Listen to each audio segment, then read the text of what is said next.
Bismillahirrahmanirrahim. Assalamualaikum warahmatullahi wabarakatuh. Innal hamdalillah nahmaduhu wa nasta'inuhu wa nastaghfiruh wa na'udzu billahi min shururi anfusina wa sayyiati a'malina. May yahdihillahu fala mudhillalah wa may yudlil fala hadiyalah. Asyhadu an la ilaha illallah wahdahu la syarikalah wa asyhadu anna Muhammadan abduhu wa rasuluhu la nabiyya ba'dah. Qala Allahu jalla wa ala ya ayyuhalladzina amanu taqullaha haqqa tuqatih wa la tamutunna illa wa antum muslimun. Amma ba'du fa inna asdaqal hadits kitabullah wa khairal hadi hadi Muhammadin sallallahu alaihi wasallam wa syarral umuri muhdatsatuha wa kullu muhdatsatin fid dini bid'ah wa kullu bid'atin dhalalah wa kullu dhalalatin finnar. Ikhwanil ahibba, ma'asyiral muslimin rahimakumullah. Alhamdulillah, pada kesempatan yang baik ini kita akan melanjutkan bahasan kita tentang sirah nabawiyah, yang mana pada kesempatan yang lalu kita telah memasuki sebuah pelajaran yang sangat berguna atau pelajaran yang sangat berarti yang berkenaan dengan hijrahnya Nabi kita Muhammad sallallahu alaihi wasallam dari Makkah ke Madinah. Pada kesempatan yang lalu kita telah sampai kepada sebuah riwayat hadis yang sahih yang diriwayatkan oleh Imam Bukhari tentang kejadian yang aneh atau bisa disebut dengan mukjizat di saat Rasulullah sallallahu alaihi wasallam di tengah perjalanan dari Gua Hira ke Madinah. Yang mana kita tahu sebelumnya bahwasanya Rasulullah sallallahu alaihi wasallam bersembunyi di Gua Hira itu selama 3 hari. Selama 3 hari orang-orang Quraisy ini melakukan pencarian dan tidak mendapatkan, sehingga seakan-akan Rasulullah sallallahu alaihi wasallam dan Abu Bakar As-Siddiq itu seakan-akan ditelan bumi. Mereka mencari ke seluruh penjuru, ke seluruh pelosok, tempat-tempat yang dianggap memungkinkan untuk lari ke situ itu sudah dicari semua. Memang Allah Subhanahu wa taala menjaga nabi kita di saat di Gua Hira, yang mana kita tahu bahwasanya kata Abu Bakar, seandainya orang-orang Quraisy itu mereka menundukkan kepalanya dan melihat ke lubang gua, niscaya mereka akan melihat kita. Namun Rasulullah sallallahu alaihi wasallam yang senantiasa tenang, selalu menenangkan Abu Bakar As-Siddiq, seraya mengatakan, wahai Abu Bakar As-Siddiq, jangan khawatir, jangan bersedih. Bagaimana tentang 2 orang yang mana Allah itu adalah pihak ketiga? Jangan khawatir. Setelah 3 hari dirasa redam pencarian orang-orang Quraisy, Rasulullah Shallallahu Alaihi Wasallam dan Abu Bakar keluar dari gua tersebut. Kemudian beliau menempuh perjalanan yang tidak sewajarnya, yang mana Rasulullah Shallallahu Alaihi Wasallam setelah menyewa seorang penunjuk jalan yang terpercaya, itu diajak berjalan menuju ke utara. Menuju ke utara ini adalah menuju ke Yaman, bukan ke Madinah, karena Madinah itu arahnya ke selatan dari Makkah. Sehingga Abdullah bin Uraikid ini mengajak jalan menuju ke utara, kemudian berbelok ke barat, kemudian ke selatan. Nah, ini salah satu trik untuk menghilangkan jejak. Dan perjalanan itu dilakukan oleh 4 orang. Rasulullah Shallallahu Alaihi Wasallam, Abu Bakar, kemudian penunjuk jalan tadi Abdullah bin Uraikid, kemudian yang keempat ini adalah Amir bin Fuhairah. Amir bin Fuhairah ini adalah budaknya Abu Bakar As-Siddiq.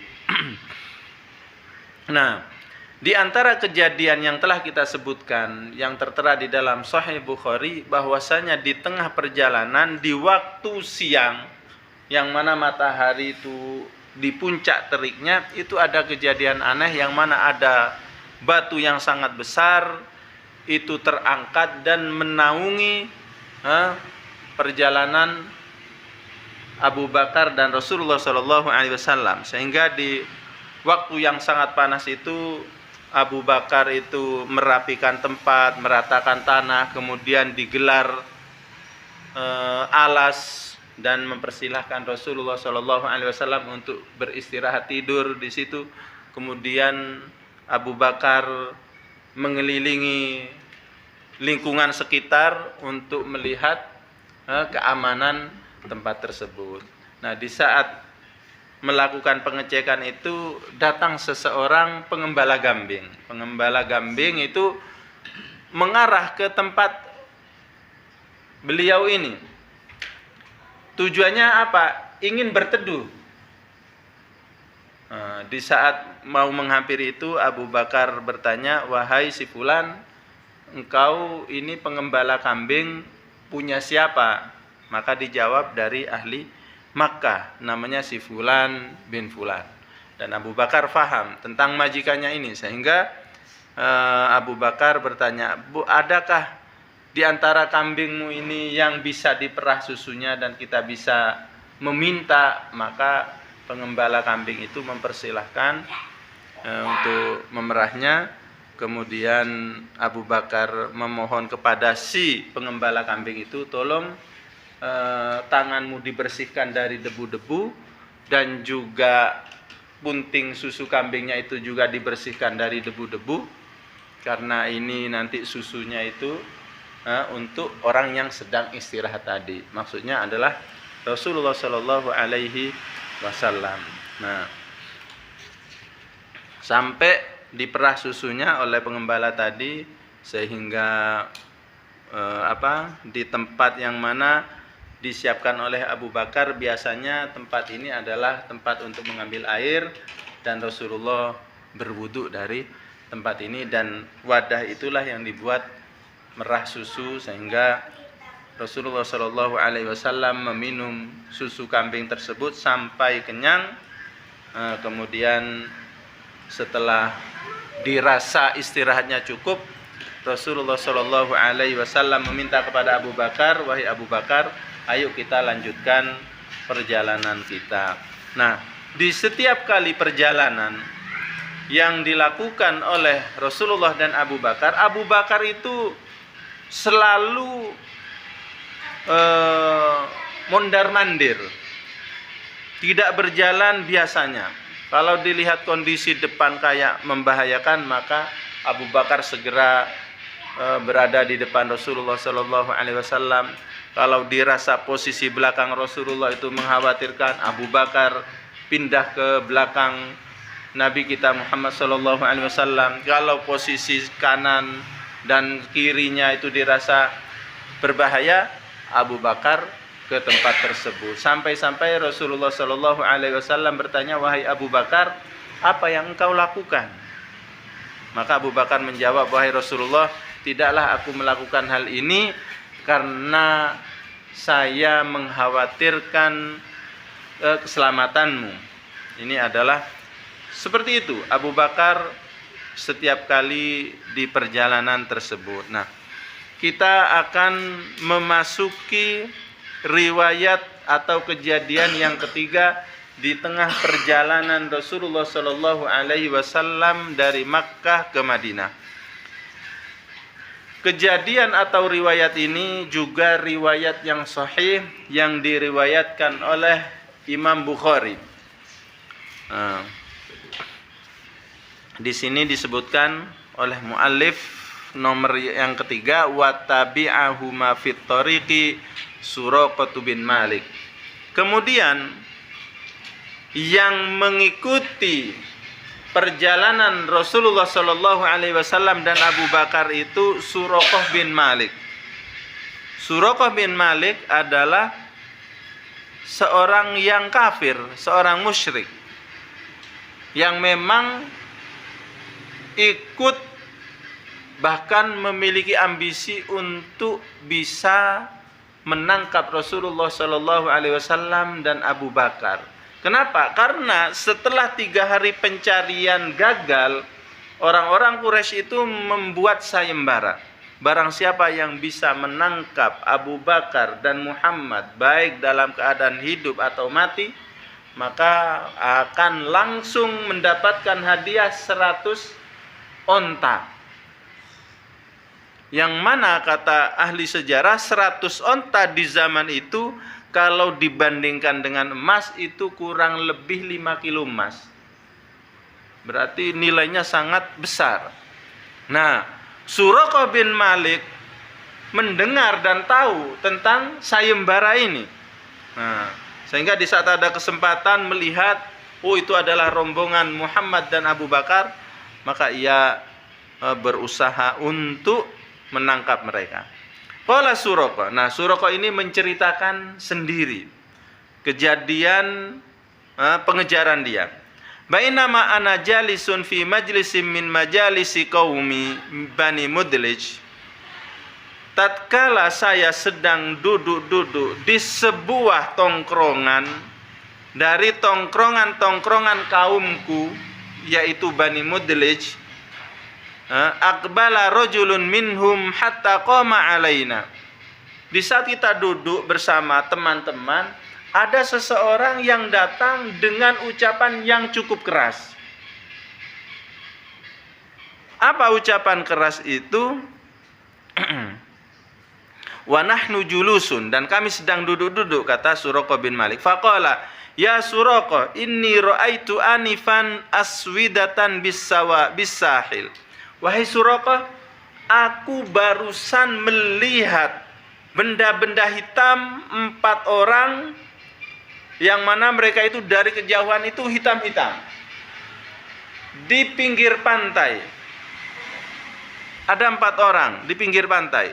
Aroha Muhammadan wa ashabahu. Saya yakini itu adalah Muhammad dan kawan-kawannya. Qala Suraqah. Maka Suraqah berkata, fa'araftu annahum hum. Saya pun yakin dan saya tahu bahwasanya ya 4 orang itu yang dilihat hitam-hitam itu dari kejauhan itu memang Muhammad dan kawan-kawannya. Faqultu lahu, maka aku berkata kepada orang yang berteriak-teriak tadi, innahum laisu bihim. Sesungguhnya mereka itu bukan Muhammad dan sahabat-sahabatnya. Walakinnaka ra'aita fulanan wa fulanan intalaku bi'ayunina. Akan tetapi yang kamu lihat itu sebenarnya Fulan bin Fulan, si A dan si Z, bukan Muhammad. Mereka itu mengarah ke Madinah karena mencari sesuatu barang mereka yang telah hilang. Ini jawaban Suraqah kepada orang tadi. Tsumma labithu fil majlisi sa'atan. Kemudian Suraqah ini tidak langsung pergi beranjak dari tempat tongkrongannya, akan tapi masih ngobrol, pura-pura ngobrol hanya beberapa waktu. Kemudian setelah itu Suraqah ini pamit untuk pulang.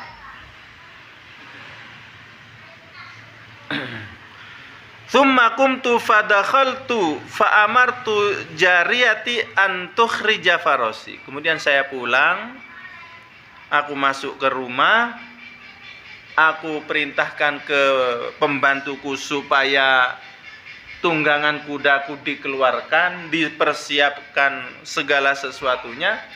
Aku pun mengambil pedang, mengambil panah, mengambil tombak.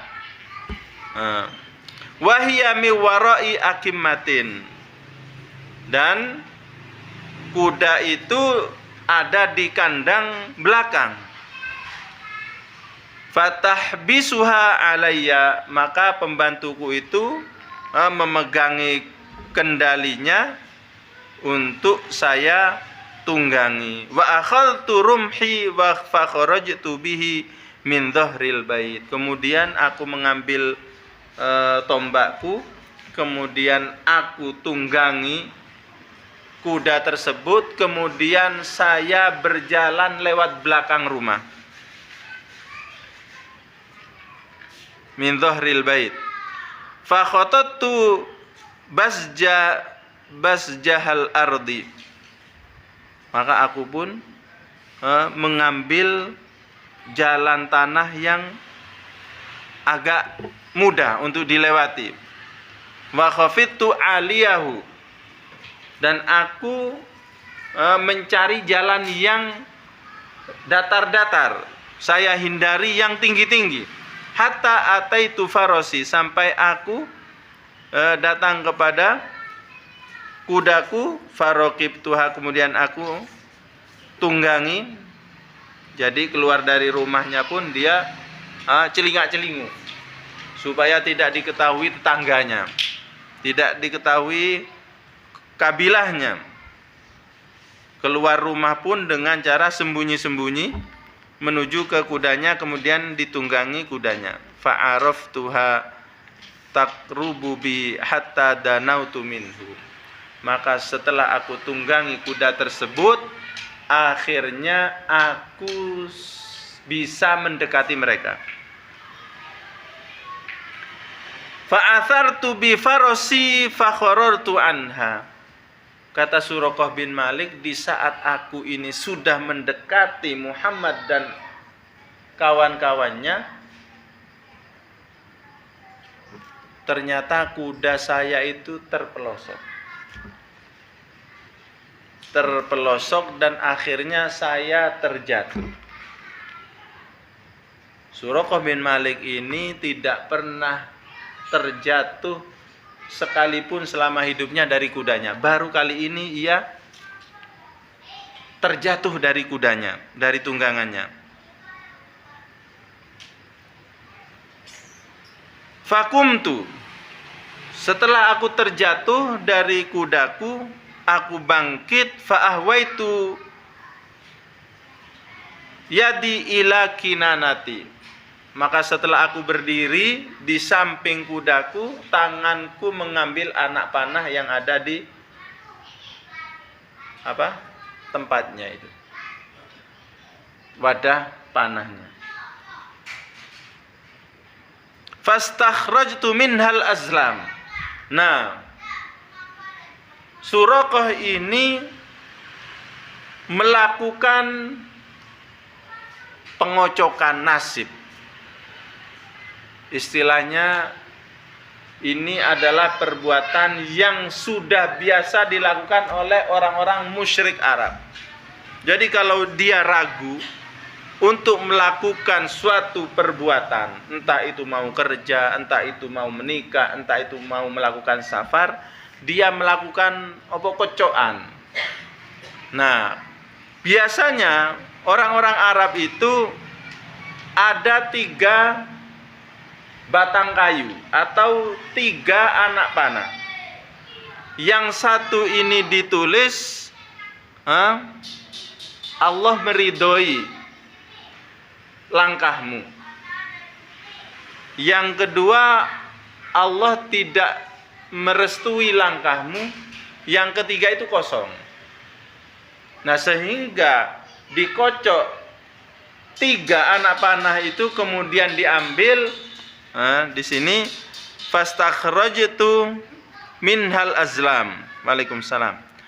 Fastakhrajat minhal azlam. Maka saya ambil salah satu dari anak panah, 3 anak panah tersebut. Fastaqsamtu biha. Maka saya mengadu nasib dengan yang keluar tersebut.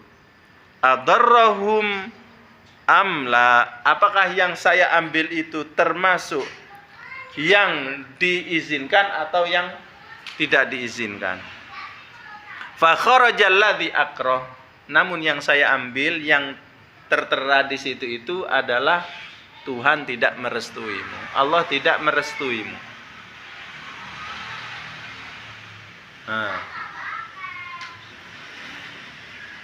Faraqibtu farasi wa asaitul azlam. Setelah aku lihat yang keluar itu adalah sesuatu yang tidak baik, saya tunggangi kuda dan saya lanjutkan. Dan saya tidak mengabaikan tidak memperdulikan yang keluar tadi. Jadi keyakinan tadi itu ditinggalkan demi apa? Demi tujuan kemaslahatan duniawi. Jadi di saat duniawi yang mereka kejar, keyakinannya itu ditinggalkan. Kebiasaan-kebiasaan yang mereka yakin itu dipinggirkan. Jadi sebenarnya mereka secara keyakinan dengan amalan-amalan mereka itu tidak begitu yakin di saat keyakinan ini bertentangan dengan kemaslahatan dunia mereka. Ini kata Suraqah bin Malik. Tuqarribu bi. Kemudian kuda itu mendekatkan diriku hatta idza sami'tu qira'ata Rasulillah sallallahu alaihi wasallam wa huwa la yaltafitu. Saya mengejar kedua kalinya sampai saya itu dekat dengan mereka. Bahkan saking dekatnya jarak Suraqah bin Malik dengan Rasulullah sallallahu alaihi wasallam, Suraqah ini mendengar apa yang dibaca oleh Rasulullah sallallahu alaihi wasallam. Rasulullah di perjalanannya itu selalu membaca Al-Qur'an. Dengan tenangnya membaca Al-Qur'an. Wa huwa la yaltafit. Kata Suraqah, Rasulullah itu tidak bergeming sedikit pun, tidak menoleh kanan kiri, tidak, terus berjalan, tidak memperdulikan apa yang di belakangnya. Wa Abu Bakar yukfirul iltifat. Namun beda dengan Abu Bakar.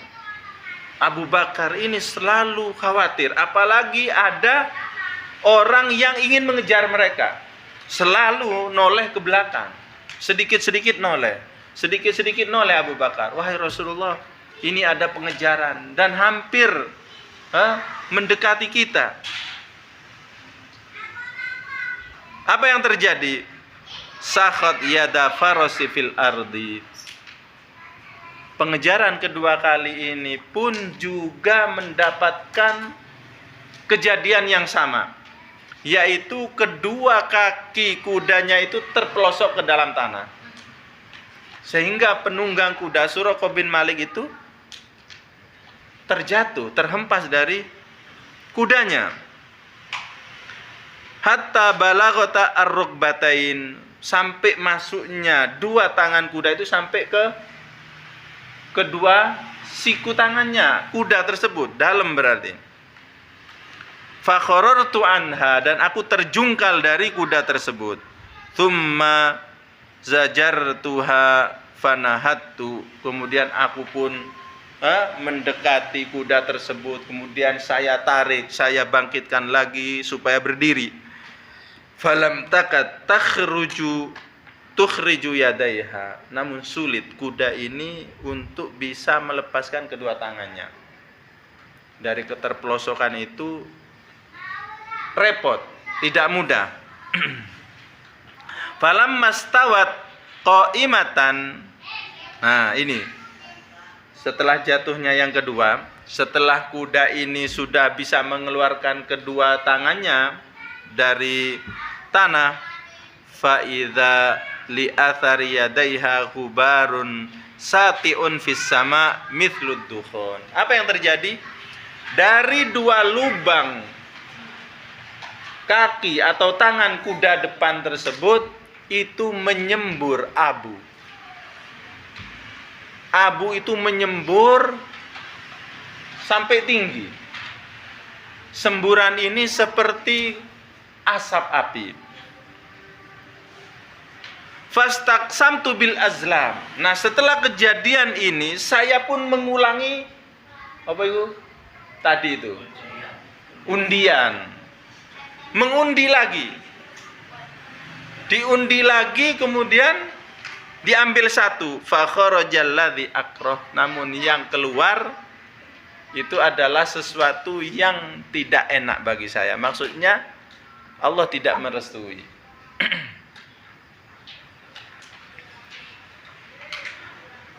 Fanadaituhum bil aman. Nah, setelah kejadian ini, Suraqah bin Malik itu benar-benar faham, benar-benar yakin bahwasanya Muhammad ini bukan orang biasa.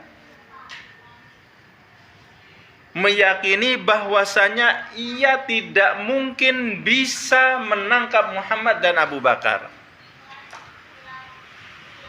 Meyakini bahwasanya Muhammad ini adalah orang yang besar dan akan terjadi sesuatu yang besar pada dirinya. Sehingga apa? Suraqah bin Malik yang tadi niatnya ingin menangkap, bahkan ingin membunuh, sekarang berbalik. Apa berbaliknya? Meminta aman, jaminan aman dari Rasulullah Sallallahu Alaihi Wasallam. Kenapa Suraqah bin Malik itu minta jaminan keamanan dari seseorang yang mana ia cara kerajaan tidak memiliki kerajaan, umpamanya pemimpin dia tidak punya prajurit, tidak punya bawahan, tapi dia minta jaminan keamanan. Karena Suraqah bin Malik ini meyakini bahwasanya Muhammad ini bukan orang sembarangan dan dia suatu saat akan memegang peran yang sangat besar. Sehingga Suraqah bin Malik saya memanggil mereka, wahai Muhammad, tolong beri saya jaminan keamanan. Fawaqafu. Di saat Suraqah bin Malik berkata seperti ini, Nabi kita Muhammad Sallallahu Alaihi Wasallam dan rombongan itu berhenti. Tadinya tidak pernah menggubris. Bahkan di dalam riwayat yang lain, setiap kali Suraqah bin Malik itu mendekati Nabi Muhammad SAW yang jaraknya hanya sejarak satu kuda, mungkin hanya 2 meter atau 1,5 meter, Nabi Muhammad itu selalu berdoa, Allahumma kfini bima syi'ta wa kaifa syi'ta innaka ala kulli syai'in qadir. Ya Allah, lindungilah aku, berikan aku kecukupan seperti yang Engkau kehendaki, bagaimana cara Engkau kehendaki, sesungguhnya Engkau itu maha kuasa terhadap segala sesuatu. Selalu terpeleset tadi. Setiap kali Rasulullah berdoa seperti itu, selalu terpeleset. Dan tentunya ini didengar oleh Suraqah juga. Sehingga ia meyakini bahwasanya Muhammad ini tidak mungkin dikuasai, tidak mungkin ditangkap apalagi dibunuh. Bahkan dia akan memegang peran yang sangat besar nantinya. Ini firasat Suraqah bin Malik sehingga ia meminta jaminan keamanan dari Nabi kita Muhammad sallallahu alaihi wasallam.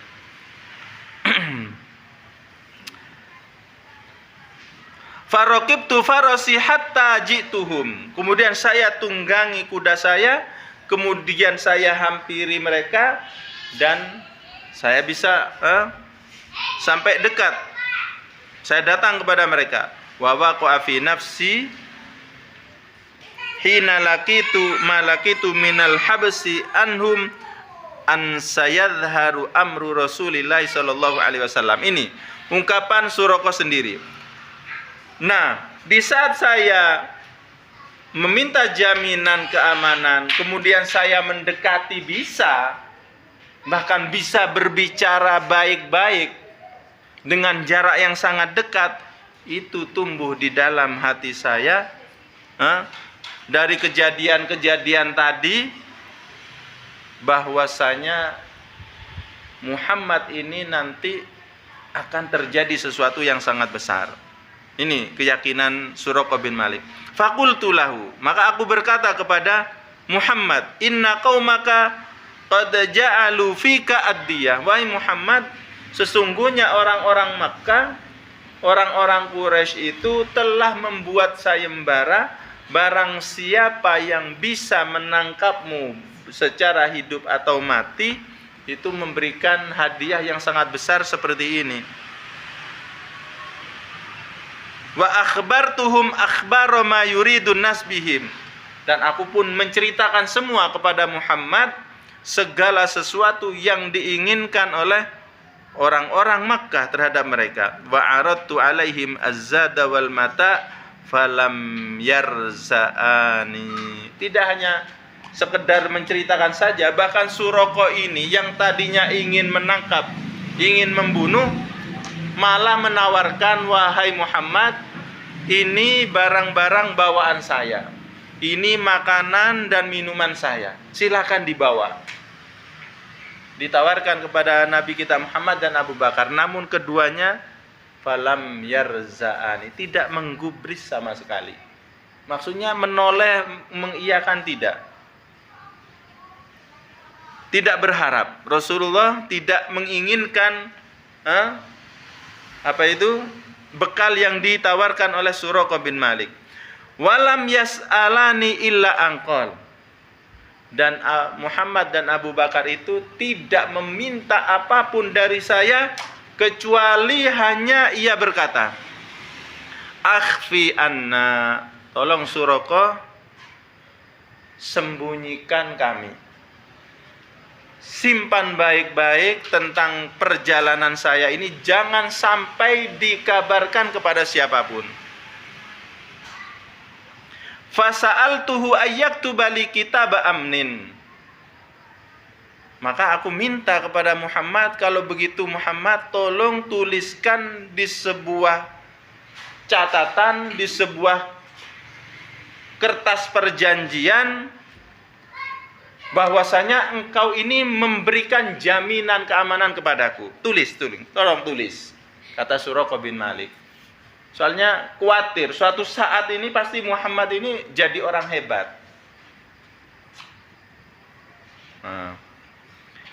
Fa'amara Amir bin Fuhairah, maka Rasulullah ini meminta kepada budak Abu Bakar yang bernama Amir bin Fuhairah untuk mencatat perjanjian.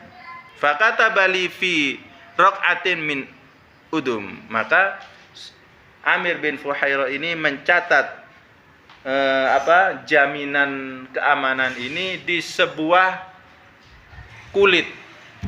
Ditulis Bismillahirrahmanirrahim min Muhammad ila Suraqah bin Malik. Ya seperti itu. Kepada Suraqah bin Malik bahwasanya Muhammad memberikan jaminan keamanan bagi dia. Wassalamualaikum warahmatullahi wabarakatuh. Nah, catatan ini itu diambil oleh Suraqah bin Malik dan disimpan baik-baik. Tsumma madha Rasulullah sallallahu alaihi wasallam, maka Rasulullah sallallahu alaihi wasallam setelah memberikan jaminan keamanan itu, beliau melanjutkan perjalanannya. Maka Suraqah pun kembali. Wa fi riwayati an Abi Bakar, kemudian di dalam riwayat yang lain dari Abu Bakar, qol irtahalna wal qaumu yatlubuna, kita melakukan perjalanan sedangkan kaum orang-orang Mekah itu mencari kita. Falam yudrikna minhum ahad ghaira Suraqah bin Malik, tidak ada satupun orang yang bisa membuntuti kami kecuali Suraqah bin Malik bin Ju'thum ala farasin lahu, yaitu yang mana ia mengendarai kudanya. Faqultu hadza talab qad lahiqana ya Rasulullah, maka aku berkata kepada Rasulullah sallallahu alaihi wasallam, ini pencarian wahai Rasulullah telah mendapati kita. Faqala, maka Rasulullah sallallahu alaihi wasallam menjawab ucapan Abu Bakar, la tahzan innallaha ma'ana, jangan bersedih wahai Abu Bakar, sesungguhnya Allah senantiasa bersama kita. Ucapan ini, ayat ini itu terjadi dua kali, di dalam gua tadi dan di perjalanan ini. Wa raja'a Suraqah fawajada an-nas fit talab, maka Suraqah pun kembali pulang. Nah, di saat ia kembali pulang, ia berpapasan dengan orang-orang yang mencari Muhammad sallallahu alaihi wasallam dan Abu Bakar. Faja'ala yaqul, maka Suraqah ini berkata kepada mereka, qad istabra'tu lakumul khabar, wis cukup, jangan dilanjutkan perjalanan kalian, percuma. karena saya sudah dari sana, tidak ada siapapun. Qad kufitum mahahuna, wis cukup sampai ke sini, jangan dilanjut. Nanti akan sia-sia, percuma. Kalian tidak akan mendapati Muhammad dan Abu Bakar. Wa kana awwalan nahar jahidan alaihima wa akhirahu harisan lahuma. Ini ada di dalam kitab Sahih Bukhari. Maka di awal siang tadi Suraqah bin Malik itu berniat ingin menangkap dan membunuh Muhammad dan Abu Bakar, namun di akhir siang berbalik, malah menjadi pelindung bagi Muhammad dan Abu Bakar dari pencarian orang-orang Makkah. Nah, ini apa yang kita sampaikan tadi itu adalah hadis yang sahih yang diriwayatkan oleh Imam Bukhari. Nah, di sana banyak riwayat-riwayat yang tidak sesahih ini, namun masyhur di kitab-kitab sirah, seperti yang diriwayatkan oleh Ibnu Hajar Al-Asqalani di dalam kitabnya Al-Isabah fi Tamyizis Sahabah, kemudian Ibnu Abdul Bar di dalam kitabnya Al-Isti'ab fi Ma'rifatil Ashab. Di antara kejadian tadi itu bahwasanya Suraqah bin Malik itu diberi janji oleh Rasulullah sallallahu alaihi wasallam, seraya mengatakan, wahai Suraqah, bagaimana pendapatmu jikalau nanti kedua tanganmu ini memakai gelang perhiasan kemewahan Raja Kisra? Maka Suraqah bin Malik, yang mana dia adalah seorang badui, dia langsung bertanya, wahai Muhammad, Suraqah bin Hurmus, apa itu Kisra bin Hurmus, Raja Kaisar bin Hurmus, yang raja paling berjaya di saat itu di seluruh dunia. Iya, perhiasan dia nanti yang akan engkau pakai. Ini dijanjikan seperti itu. Maka Suraqah bin Malik dengan suratnya tadi, surat jaminan tadi itu benar-benar disimpan. Maka waktu terus berlalu. Watilkal ayyamu nudawiluha. Dan seperti itulah hari-hari itu kami putarkan, sehingga berjalanlah waktu. Rasulullah Shallallahu Alaihi Wasallam sampai ke Madinah, bahkan menetap di Madinah sampai meninggal itu selama kurang lebih 10 tahun atau 11 tahun. Setelah itu Abu Bakar menjadi khalifah, dan menjadi khalifah kurang lebih 2 tahun. Kemudian Abu Bakar meninggal, kemudian menggantikannya Umar ibnul Khattab. Dan Umar ibnul Khattab itu memimpin menjadi khalifah itu kurang lebih 13 tahun. Nah, di zaman Umar ibnul Khattab inilah banyak terjadi pembebasan kota. Bahkan kekuatan dua dunia yang paling besar saat itu adalah bangsa Romawi dan Persia, dalam satu waktu itu bisa ditaklukkan oleh Umar ibnul Khattab.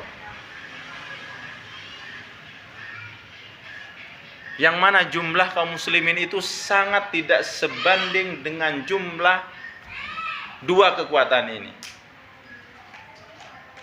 Bahkan coro perang melawan bangsa Romawi, jumlah kaum muslimin hanya 10.000, yang dihadapi dari bangsa Romawi itu kurang lebih 200.000. Dan itu bisa dihabisi oleh kaum muslimin. Di dalam waktu yang sama, kekuatan Persia juga ditumbangkan, sehingga seluruh kerajaan Persia itu ditumbangkan. bahkan para sahabat itu sampai masuk ke dalam istana, sampai bisa duduk ke singgasana Raja Persia tadi, Kisra bin Hurmuz tadi, bahkan bisa membawa pulang perhiasan-perhiasan itu. Dibawa ke Madinah, disampaikan ke Umar ibnul Khattab. Maka Umar ibnul Khattab di saat melihat perhiasan-perhiasan yang warnanya merah dan putih, maksudnya emas dan perak sebanyak itu, diletakkan di masjid, bahkan di dalam riwayat yang lain, Umar ini menugaskan seseorang menjaga perhiasan ini semalam suntuk sampai subuh. Setelah sholat subuh, Umar itu naik mimbar, kemudian memberikan muqaddimah, kemudian setelah itu mengatakan, Aina Suraqah bin Malik? Di manakah Suraqah bin Malik? Suraqah bin Malik ini ternyata masuk Islamnya itu telat. Melihat mukjizat tadi itu tidak langsung masuk Islam. Bahkan sampai terjadi perang Taif, Suraqah bin Malik ini belum masuk Islam. Bahkan sempat menjadi tawanan para sahabat. Kena tangkap dia. Namun di saat ditangkap oleh para sahabat, dia mengeluarkan buku tadi. Aku punya surat jaminan keamanan dari Muhammad. Ini buktinya. Dibaca. Akhirnya sama para sahabat dibebaskan. Nah, di zaman Umar ibnul Khattab tadi, setelah menaklukkan kerajaan Persia dan naik di atas mimbar setelah sholat subuh, mana Suraqah bin Malik? Maka Suraqah bin Malik sudah masuk Islam pada waktu itu, karena di Fathu Makkah Suraqah bin Malik ini masuk Islam. Nah, akhirnya ia maju ke depan. Nah, di saat itulah Suraqah bin Malik itu bertakbir dan memuji. Inilah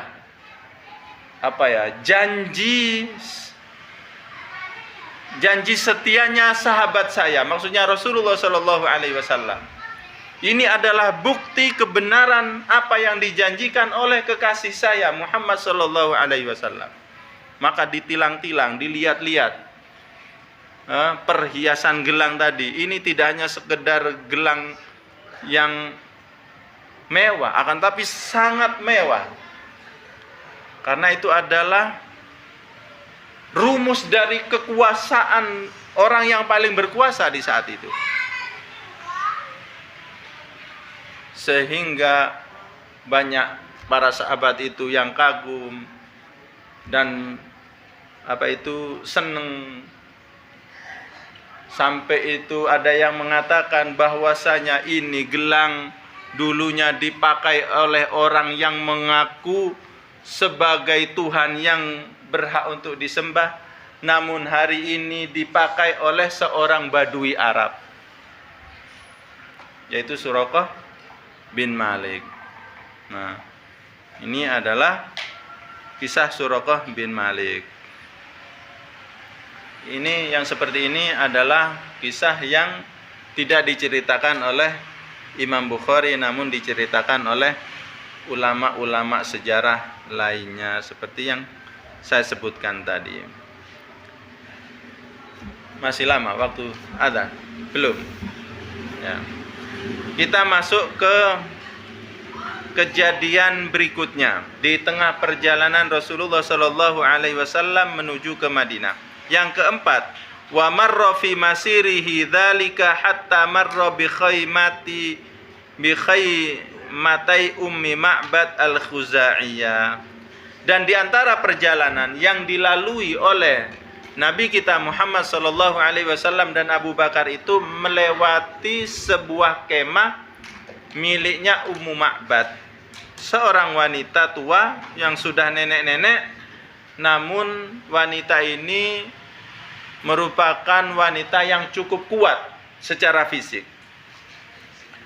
Wa kanat imra'atan barazatan jaldah. Nah, ini Ummu Ma'bad ini adalah wanita yang terkenal dan wanita yang kuat.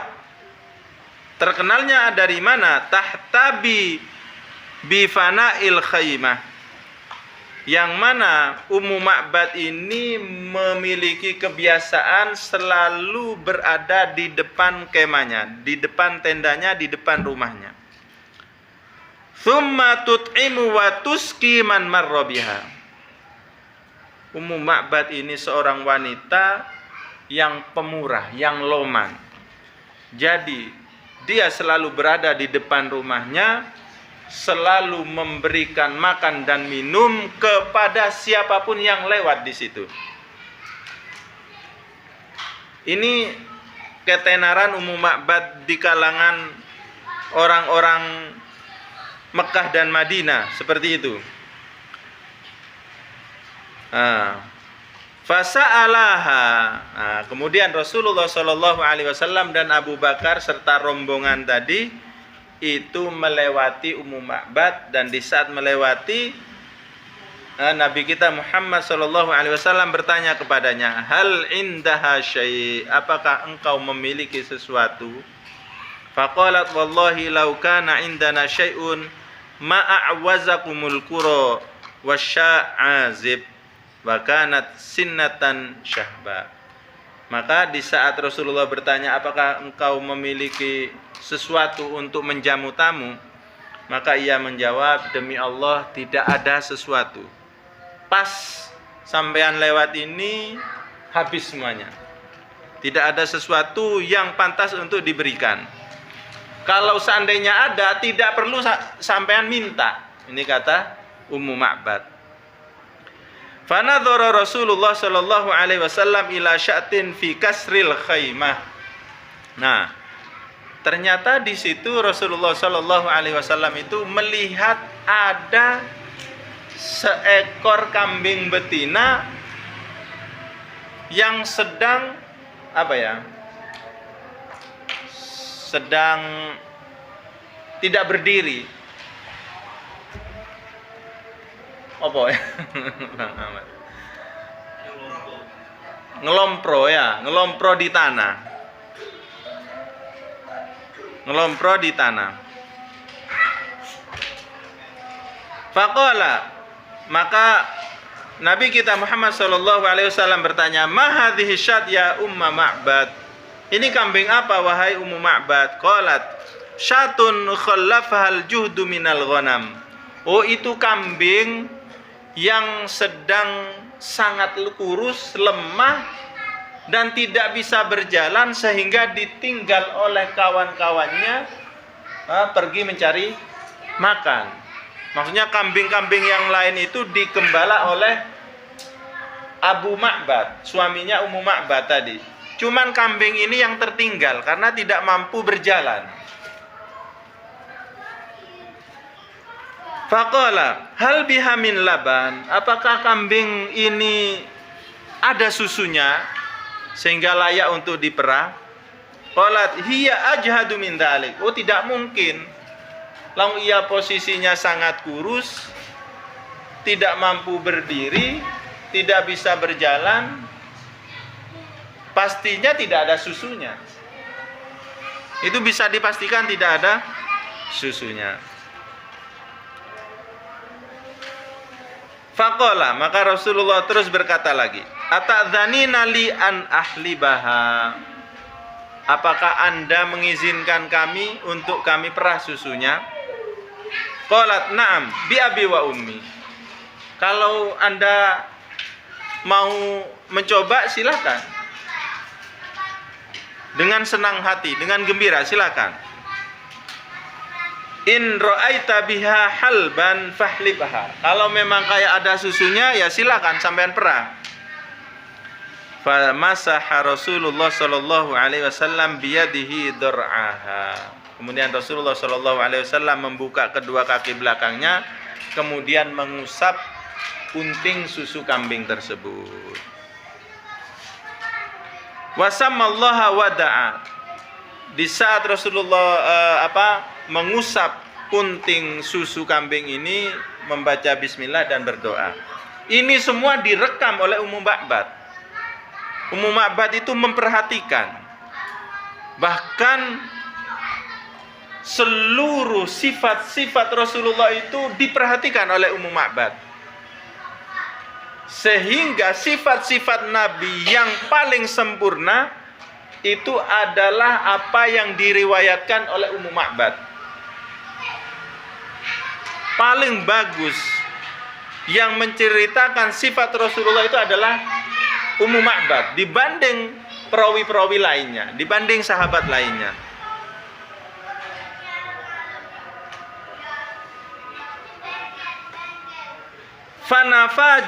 Fatafajat alaihi wadarot. Maka setelah diusap oleh Rasulullah itu, kambing itu bisa berdiri, kemudian kunting susu itu menjadi besar dan berisi.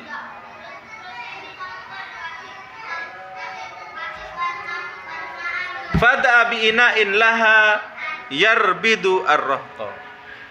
Maka setelah itu Rasulullah meminta kepada Ummu Ma'bad, wahai Ummu Ma'bad, barangkali minta tolong ambilkan wadah untuk saya perah susu.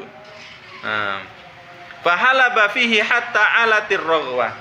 Sehingga diperah oleh Rasulullah SAW sampai wadah yang disiapkan oleh Ummu Ma'bad itu penuh. Fasaqoha fasyaribat hatta rawiyat.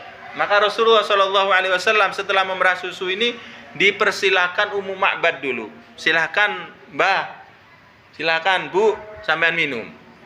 Akhirnya Ummu Ma'bad minum sak-warek-wareke sampai kenyang.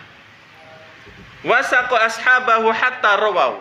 Setelah Ummu Ma'bad ini minum, kemudian diperah lagi, ditambah lagi, akhirnya Abu Bakar disuruh minum dulu. Kemudian Abdullah Uraikid disuruh minum. Kemudian Amir bin Fuhairah pun juga disuruh minum sampai mereka itu tidak sanggup untuk minum. Baru setelah hatsumma syariba wa halaba fihi taniyan. Kemudian setelah semuanya minum, Rasulullah minum belakangan. Kemudian apa?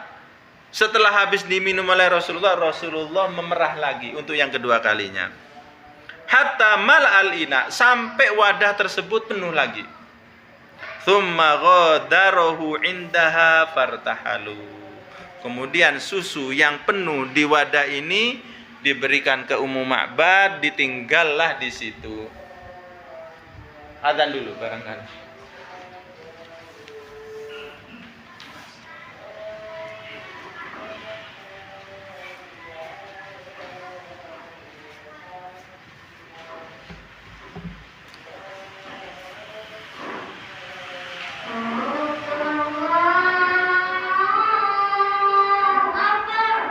Allahu Akbar, Allahu Akbar.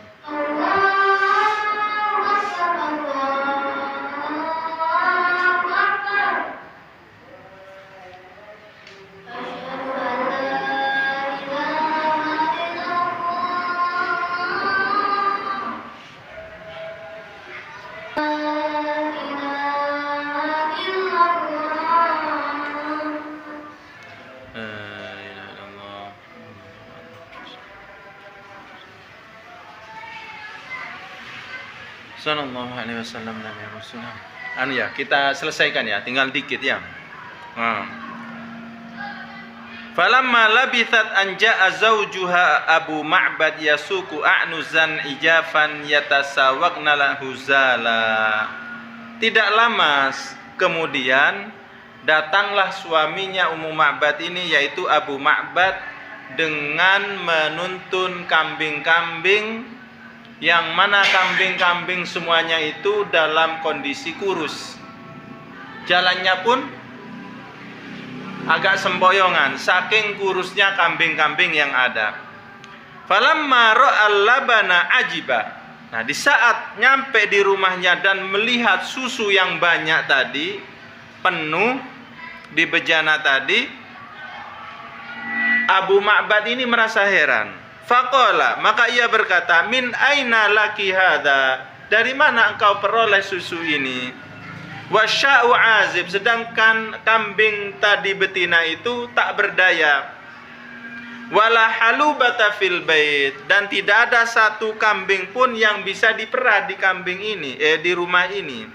Faqalat, Maka Ummu Ma'bad menjawab, la wallahi illa annahu marra bina rajulun mubarak. Tidak, demi Allah, hanya saja barusan ada seseorang yang lewat di depan kita itu, seorang laki-laki yang penuh dengan keberkahan. Kana min hadithihi kaita wa kaita. Dan laki-laki yang penuh dengan keberkahan itu cara ngomongnya begini dan begitu. Wa min halihi kadza wa kadza, dan tingkah lakunya, tindak tanduknya seperti ini seperti itu.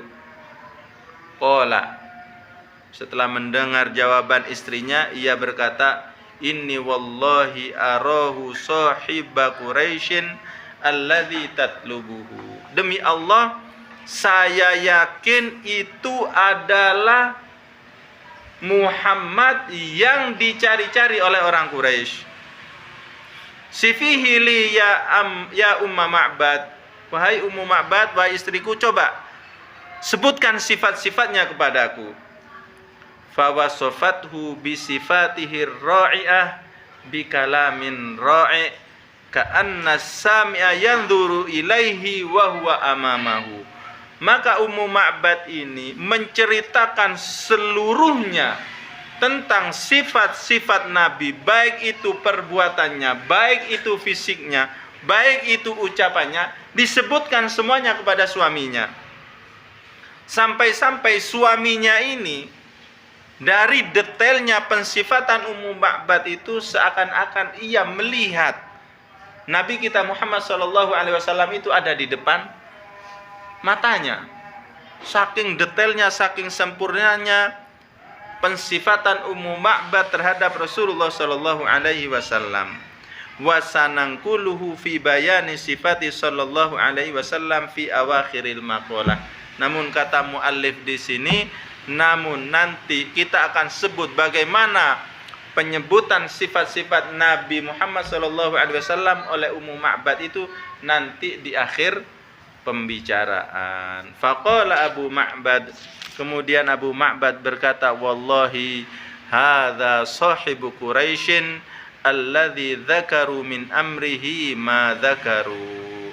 Demi Allah, saya sangat yakin berarti memang dia adalah seseorang yang dicari-cari oleh orang Quraisy, adalah orang-orang yang selalu dirasani oleh orang-orang Quraisy.